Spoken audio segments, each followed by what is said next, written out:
Hi everybody, this is Julie.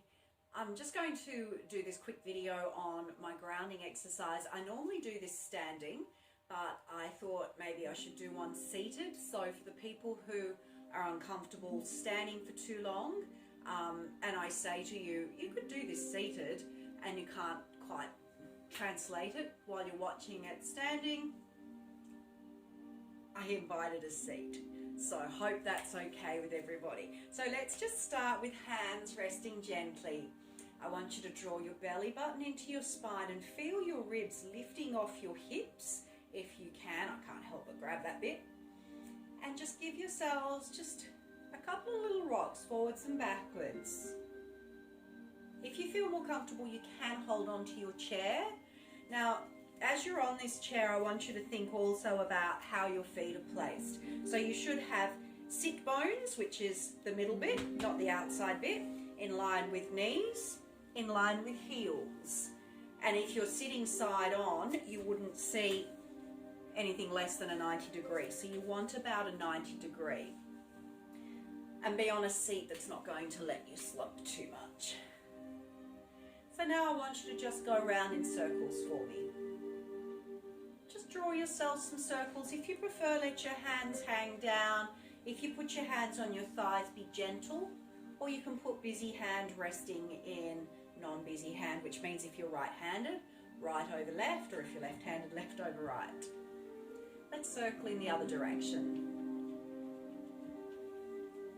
If you prefer to do this with your eyes closed, please do.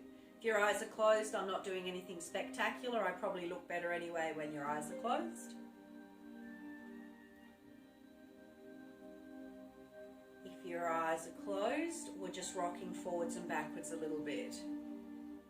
So you're just finding basically the center of your balance. Some people tend to balance further back, some further forward.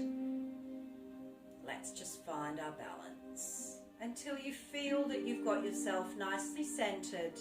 Open the eyes if they're closed. Hey, I'm still here. Draw the belly button into the spine. Really feel it drawing through and feel the ribs lift off the hips. Feel yourselves taller. Let your hands just rest by the side unless you need to rest them on something. Feel your head lift to the ceiling. Give yourselves a little side stretch.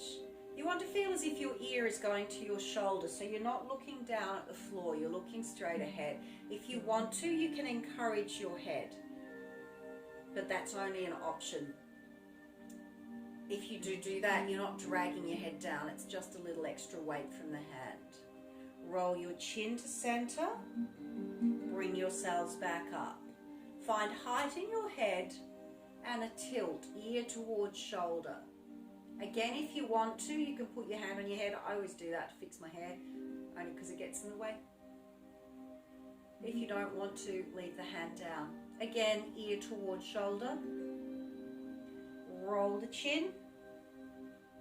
Come back up. Now lift your throat without dropping your neck back. So you want to feel length in throat, not shortening in the back of the spine. And then bring your head back to center. You're taller and you start to go side to side. So just let yourselves go side to side. Don't stop on the outside edges as if you're doing an ABBA track. Showing my age, some of you might be too young to know what I mean by that, but you just let it float side to side. Bring yourselves back to center. Take your shoulders forward, around and back, and squeeze into the shoulder blades. I always have the urge to do a little penguin looking flap, but I can't help it. You don't have to. It doesn't make it any better. It just makes it more fun. Now bring your shoulders up and let them slump. So you're kind of looking down to the floor, feeling the back of the shoulders getting a bit of a stretch.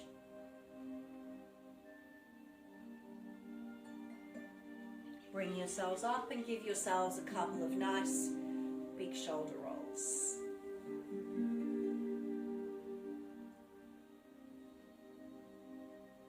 Take the hands So So they're opposite sort of belly or ribs, not too high. So your shoulders are nice and soft. And we are just going to start with some spinal rotation. So you take your hand past your rib cage and rotate. You take your head with you, because it's always good to have your head with you. But what I mean is you don't look forward and let the elbow go back. So you've got one nice long spine from waist and up. If you find this too much, you can always just rotate one way, rotate the other way, and lean on the chair if you find you need that. Whatever works best for you. If you're going with a bow and arrow, we're going to add the arrow. So the bow is the elbow, arrow opens further and comes back. But this all depends. So you've got your bow and the arrow. The arrow depends on how you're feeling about your spinal rotation. You might feel that it's too much for you, so stay with just the level you're happy with. You don't get any prizes for doing anything extra. Down we come.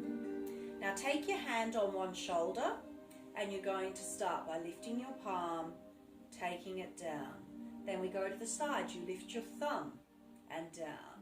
So you're not going any higher than your shoulder, and you're just working into your shoulder joint. Depending, you might want to stay low. Just depends on how you're feeling. So go with the movement that feels best for you. The hand is here just as a reminder, so you're not swinging everything forward. Let's change. So it's palm up to the front, thumb up to the side, squeezing the shoulder blade.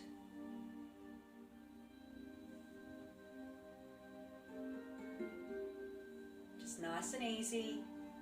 As I said on the other side, doesn't have to be that high if you're not feeling good about going high, but no higher than shoulder height. Make this your last one, and then we go with both. So both palms up, both thumbs up. As you feel the thumbs are up, squeeze into your shoulder blades, let your chest open.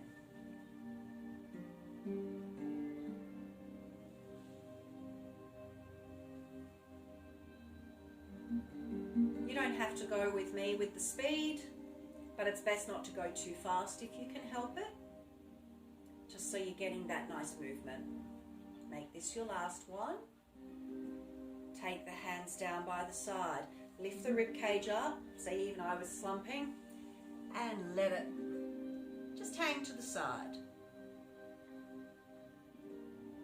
If you want more, you can take a breath and see if you can reach further.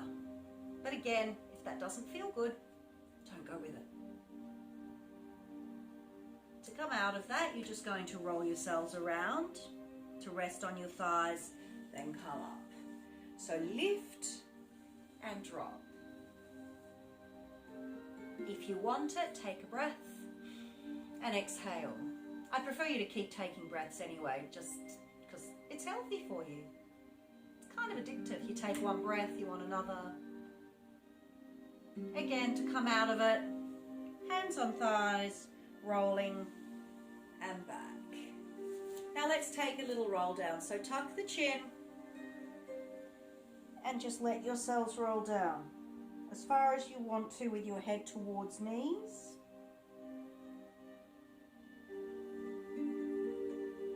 And come on up. You don't have to fix your hair, that's an option. Then take your legs a little bit further. Take your breath and tuck so you can go a little bit further down into the spine with the feet further forward. If that doesn't feel good, keep the heels under the sit bones.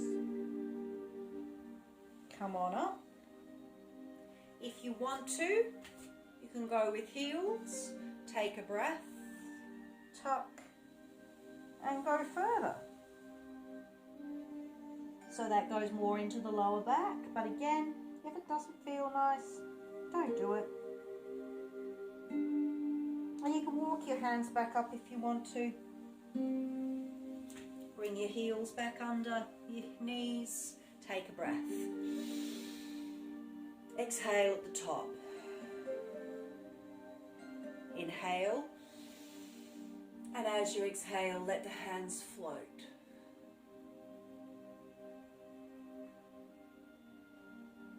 We're going to do a different version of that, so if it doesn't feel good with hands up, take a breath, just up to shoulder height. Exhale, press palms. Inhale, lift the heart, then open the hands. Exhale, let them float. We'll do the lower version again. So if you have blood pressure issues and you want to keep your hands down below heart height, this is your better option. Take your breath. Exhale and press palms. Inhale and lift the heart, lift the ribs. Open the hands. Exhale. Let it drop. Give yourselves a couple of shoulder rolls. And that's your grounding exercise seated. I hope you enjoyed it. Please feel free to do it whenever you feel like you might need a little bit of movement and rotation, and you just feel like you want your body kind of set back to how it should be. Thank you, everybody.